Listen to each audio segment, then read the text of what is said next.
दीक्षा लेने से ये दिव्य देह, ये चिन्मयी देह की प्राप्ति का स्टार्टिंग होता, आरंभ होता है। गुरु जो है वो आपको स्टार्टिंग करा देते हैं।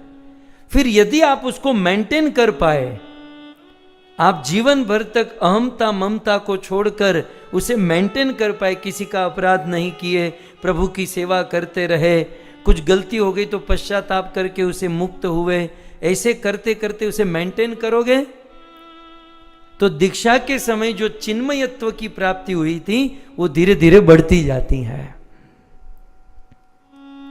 और कैसे बढ़ती हैं? दीक्षा के समय जब हम आत्मसमर्पण करते हैं तो भगवान अपने जैसा बना देते हैं, वो चिन्मयत्व की प्राप्ति का शुरुआत करा देते हैं। और फिर एक साधक साधना भक्ति करता है, श्रद्धा, साधु संग, भजन क्रिया, ये सब भक्ति का अनुष्ठान करता है। और ये अनुष्ठान करते करते करते जब रति प्राप्त कर लेता है, भगवान में जब रति प्राप्त कर लेता है, तब समझना चाहिए कि उसका संपूर्ण देह चिन्मय हो चुका है, वह संपूर्ण चिन्मयत्व का लाभ प्राप्त कर चुका है। कब? जब रति के स्तर पर पहुंच जाता है। तो पूज्य गोपाल कृष्ण गोस्वामी महाराज के जीवन में वो एक वीडियो आपने देखा होगा, यहां पर भी गोविंद टीवी निरंतर दिखा रहे हैं कि महाराज जी सोए हुए हैं, वो अपनी अंतिम घड़ी चल रही है और अंतिम क्षण में सोए हुए महाराज जी आरती कर रहे हैं, महाराज जी भगवान की सेवा कर रहे हैं। राइट? ये वीडियो से तो मुझे 7 दिन की कथा करनी है आने वाले दिनों में, केवल इस पॉइंट पर।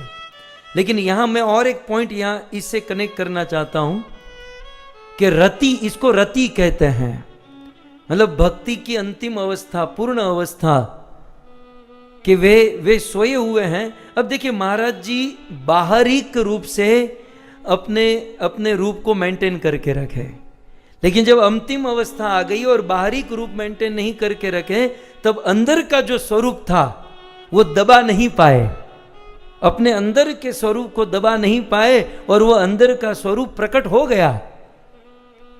और क्या प्रकट हुआ? प्रभु की सेवा। तो इस अवस्था में प्रभु की सेवा, इसका अर्थ यह है कि पूर्ण रूप से चिन्मयी देह हो गया। और ऐसे चिन्मयी देह की हमें पूजा करनी चाहिए, सेवा करनी चाहिए।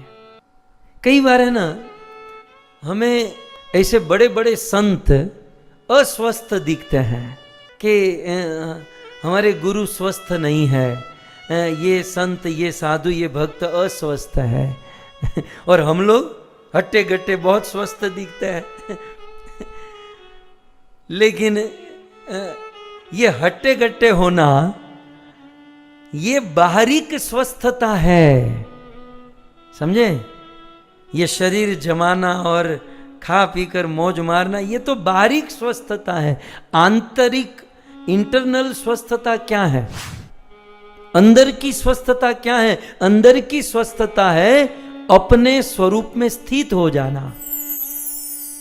हमारा स्वरूप क्या है? जीवेर स्वरूप है कृष्ण नित्य दास। हमारा स्वरूप है, हम भगवान के दास हैं। और उस दास में भी वेरिएशन है कि हो सकता है हम माधुर्य भाव के दास हो, वात्सल्य में हो, साख्य में हो। तो जो स्वरूप है उस स्वरूप में होना, ये आंतरिक स्वस्थता है। और हम लोग उस स्वरूप से जितने दूर हैं उतने आंतरिक बीमार है, अस्वस्थ है। तो स्वस्थ का अर्थ क्या है? स्वस्थ शब्द जो है ना, संस्कृत है, उसकी संधि विच्छेद करेंगे तो होगा सु अवस्थ। सु प्लस अवस्थ, सु प्लस अवस्थ इज इक्वल टू स्वस्थ। राइट? तो अवस्थ, अवस्थ का अर्थ क्या है? अवस्थ माने अवस्था, और सुअवस्थ माने सुष्ठु अवस्था, परफेक्ट अवस्था।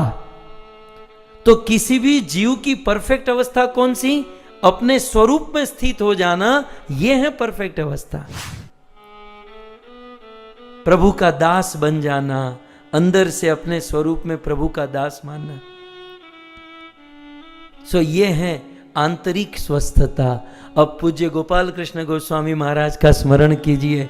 अंतिम दिनों पर वो बेड पर सोते सोते आरती कर रहे थे, वो अंदर से कितने स्वस्थ थे, कितनी जबरदस्त स्वस्थता थी। और यहां हटे घटे होकर भी भजन नहीं कर पाते हैं, कितने बीमार हैं हम लोग हैं? इतना कुछ शरीर में एनर्जी, पावर, शक्ति होकर भी हम भजन भक्ति के कार्य नहीं कर पा रहे हैं, ये बीमारी है। सो कभी कभार बड़े बड़े संत हमें बाहर से अस्वस्थ लगते हैं, लेकिन वे अंदर से बड़े स्वस्थ हैं, कि सोते हुए भी, अंतिम क्षण में भी स्वाभाविक प्रभु की सेवा, आरती, पूजा करते हैं। तो इससे बड़ी स्वस्थता क्या हो सकती है? इससे बड़ी स्वस्थता क्या हो सकती है? सो इस प्रकार से स्वस्थता हमारे पूज्य गोपाल कृष्ण गोस्वामी महाराज के अनंत गुण है।